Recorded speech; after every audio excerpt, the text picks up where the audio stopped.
caros amigos, bem-vindos a mais um episódio de Hoje no Mundo Militar. Neste vídeo falaremos sobre como e por que Viktor Orbán, primeiro-ministro da Hungria, está prejudicando a Ucrânia e como a União Europeia pretende resolver isso. E se ainda não está inscrito no canal, inscreva-se já e acione o sino das notificações para não perder nenhuma novidade. Assim que assumiu o cargo de primeiro-ministro na Hungria em 2010, Viktor Orbán começou a colocar em prática tudo aquilo que tanto pregou na sua campanha eleitoral, perseguindo vozes discordantes na imprensa e atacando e enfraquecendo profundamente a independência do judiciário através de críticas públicas e a nomeação de ministros e defensores públicos alinhados com a sua visão política. Orbán também vem se dedicando a perseguir minorias, chegando mesmo a fazer discursos racistas, dizendo em 2022 que os húngaros não são uma raça misturada. Todas essas suas ações converteram a Hungria naquilo que se costuma chamar de autocracia eleitoral, um tipo de governo que, apesar de ter uma fachada democrática através de eleições, é, no seu centro, uma autocracia onde as liberdades e os direitos dos opositores são perseguidos e eliminados.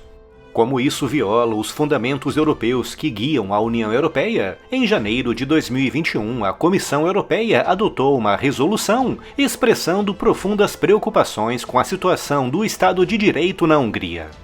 Orbán também sempre foi um profundo admirador de Vladimir Putin, que, desde que entrou no poder na Rússia no ano 2000, vem transformando aquele país em uma autocracia plena, praticamente uma ditadura, segundo muitos analistas políticos.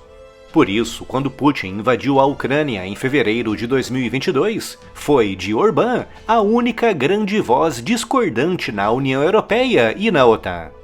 Como cerca de 85% da energia na Hungria era gerada através de gás russo, Orbán rejeitou a aplicação de sanções contra o setor russo de energia, vetando por diversas vezes a aplicação de sanções europeias contra a Rússia em outros setores. Orbán também sempre criticou aquilo que chamou de prolongamento da guerra na Ucrânia por parte da Europa e da OTAN, com o primeiro-ministro húngaro defendendo uma resolução do conflito passando pela cedência de territórios ucranianos a Vladimir Putin. Mas, apesar de todas as suas críticas e vetos, no final, Orbán sempre acabou cedendo no último minuto, como o que aconteceu em 14 de dezembro de 2023, quando Orbán, na altura o único primeiro-ministro contra, voltou atrás e deu o seu parecer positivo ao início do processo de entrada da Ucrânia na União Europeia. Isso dá a entender aos analistas políticos que a postura controversa de Orbán tem apenas o objetivo de agradar os seus eleitores e admiradores, mas que, no final, Orbán sabe muito bem que não pode se opor indefinidamente às políticas e decisões europeias consensuais. No entanto, Orbán segue bloqueando aquela que é vista como a derradeira linha de sobrevivência da Ucrânia na sua guerra defensiva, um fundo emergencial europeu de 50 bilhões de euros que era para ter sido liberado em dezembro do ano passado e que só não foi justamente por causa do veto de Viktor Orbán.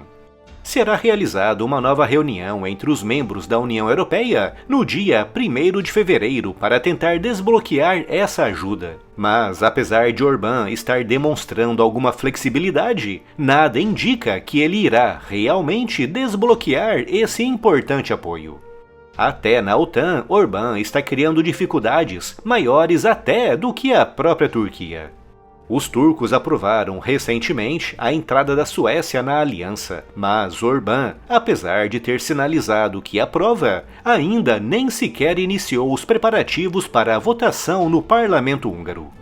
Todos esses bloqueios e vetos estão abalando a imagem de frente única na defesa da Ucrânia que a União Europeia pretende passar.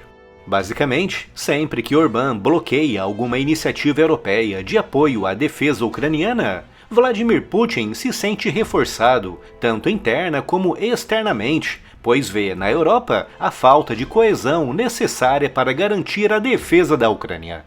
Toda essa aproximação de Orbán com a Rússia de Putin e os seus vetos e bloqueios que reforçam a posição agressiva de Putin na Ucrânia valeram a Orbán o apelido de o mascote de Putin. Com essa posição do primeiro-ministro húngaro atraindo o desagrado de grande parte dos membros da União Europeia. Com isso levando até mesmo a ameaças de sanções graves, como uma que prevê a suspensão do direito de veto da Hungria nas votações da Comissão Europeia, e outra que permitiria a retenção de ainda mais fundos europeus para a Hungria, além dos tais 30 bilhões de euros já retidos.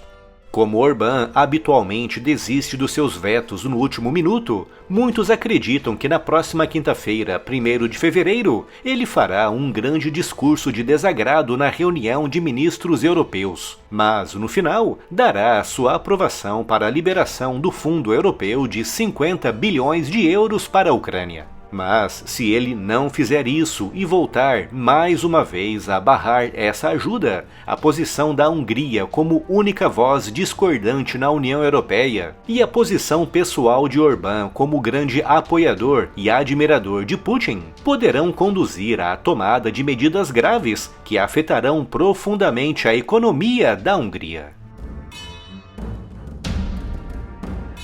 Siga as notícias e as novidades do mundo militar também no Spotify. Conteúdos novos em formato podcast todos os dias. Siga-nos por lá e leve o conteúdo do canal para onde você for. É só clicar no link que está aqui na descrição.